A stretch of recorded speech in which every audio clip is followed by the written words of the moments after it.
ungenela kwi-content wena ubalekela ikhamera la phakathi umuntu akabhalise kanye ngiyangithola sizwana umuntu akabhalise kanye indaba ilist isitholakala everywhere ngicela laba ababhalisayo masebeqedile bawalethe kimi ama-forms ababhalisayo bawalethe kimi ama-forms masebebhalisile into-ke ebengicela ukuthi siyenze-ke manje bafowethu sizohambisa wonke lama-forms njengamanje siye-office sizohambisa wonke lama list eniwabhalisile sisho kwa-clientele ukuthi napha abantu abathi babanjelwe imali ngokungemthetho. Ngizocela ukuyichaza lento ngoba ngikhulumile no-clientele. U-clientele sikhulumile naye wafika la ama-managers akhona sakhuluma nawo ukuthi la le nkampani yaka-clientele iqasha abantu laba baphethe iy'nkampani lezi ey'ncane kuthiwa ama-broker abantu bakhona bawaziyo yini la ma-broker bese eqasha abantu-ke ngaphansi kwama-broker laba abantu okuyibona abarobhayo yilaba abantu abangakwazi ukukhuluma into yomshwalense abavele bese bazothi kuwena nje bhalisa uzothola i-voucher. I-voucher ikhona ka-MTN abodala kwa-clientele ikhona i-voucher kodwa le voucher inyanga zonke kwa-MTN kwa-clientele. So ngokomthetho fangabe nina every month nikoleka i-voucher yenu yokudla njenge-voucher eyayihlelelwa abantu abadala ukuthi bazoyithola. Bese kuthi uma ngabe umuntu omdala eficwa iy'nsuku zakhe zokufa bese umuntu omdala akwazi futhi ukuthi enze njani athole ukungcwatshwa ngesizotha. Yinto eyayikhona leyo abathi khona hayi ukuthi abathi ayikho ngoba nakho sebemoshile abantu. Yingakho bethe okokuqala into abazoyenza bazolungisa umonakalo wonke osuwenziwe njengamanje bese bekhansela yonke into banikhokhele zonke lezi nyanga kade kubanjwe imali.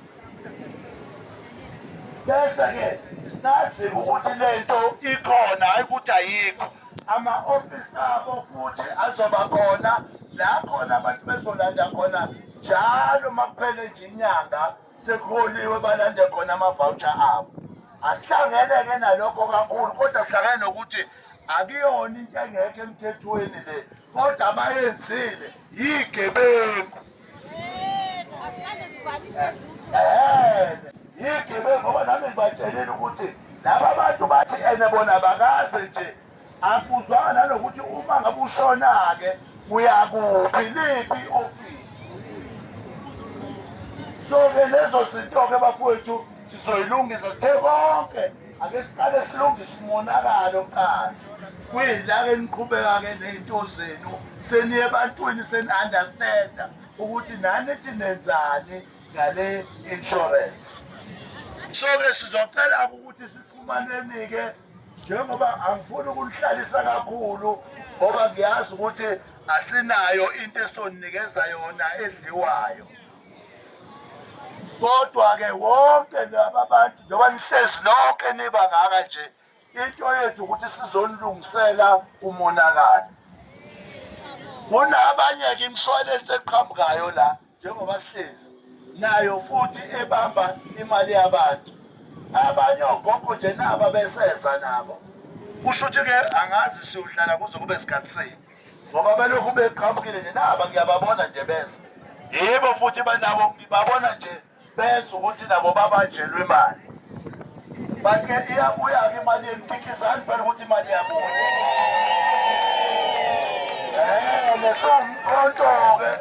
Siwumkhonto-ke bakwethu ningasikhohlwe votini. asikhohlwe voteni siwumkhonto ngoba sisebenzela bani uNcamalala uyena othumileyo wathi Gcobo sukuma uyolungisela ogogo imali yabo.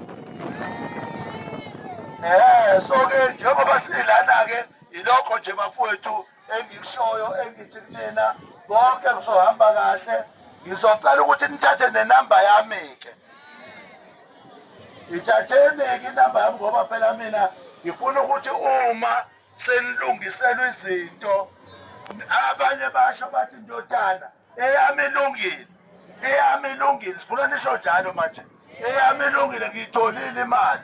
Mayabanjwa ngo-October sifuna imali ka-October, November, December, January, February. Sifuna yonke leyo mali baneningapi. Siyabonga kakhulu-ke bafowethu. Ngicabanga ukuthi akukho okunye ngaphandle kwalokho. Sizocela ukuthi laba abanye-ke abaney'nkinga ey'hlukile, laba abaney'nkinga ey'hlukile ngizocela ukuthi siba-athende nabo ngenzela ukuthi singavele sibe baningi kanti abanye sekulungile abanye futhi kusazolunga. Ngiyababona ogogo bayafika ngizokhuluma nabo. Ngizocela ukuthi bafowethu-ke kungabibikho umuntu ohamba engayibhalisanga amagama akhe aphelela abesho ukuthi impela nami ngikhona ey'ncwadini. Angithi ngizongibonga ngani mina? Angifuni ngisho isenti lenu. Ngifunani mina? Injalo nje angifuni nozuka. Ngifuna nje uma sesiya kuma-local government nivele lithi nje elikaNgcobo leli noma bethi uyikhansela langakini ukuthi nje makwelo mkhonto elikaNgcobo-ke leli engilishayayo. Nihambe kahle-ke lonke. Inamba-ke ithi-ke 06 1 5 2 5 2 9 4 9. Okay. 0 6 1 5 2 5 2 9 4 9. Anto-ke nihambe nayo-ke le namba-ke uma unenkinga nje fonela le namba usho ukuthi hey eyamali ngibone ngathi kusekhona iy'nkinga la, mina ngifuna ukulungisa iy'nkinga. Imina uJesu wenu-ke ezalukazi namakhehla. Niyezwa? Mase ninenkinga nje nithi sicela uJesu wethu ngizomlungisela. Siyabonga kakhulu-ke, ngiyacela ukuthi abaka-client 10 sebengakhululeke sebebhalisile. Bhalisani kuqala bakwethu. Umuntu akade sela athi uvele wakhuluma nje uNgcobo ngasuka ngahamba. Ayisebenzi-ke leyo. Siyabonga kakhulu-ke bafowethu-ke seningakhululeka-ke sebhalisile esho ukuthi usebhalisile akanti usengagoduki. Ngicela-ke abaka-One Life yesihlangane nabo laphaya eMthunzini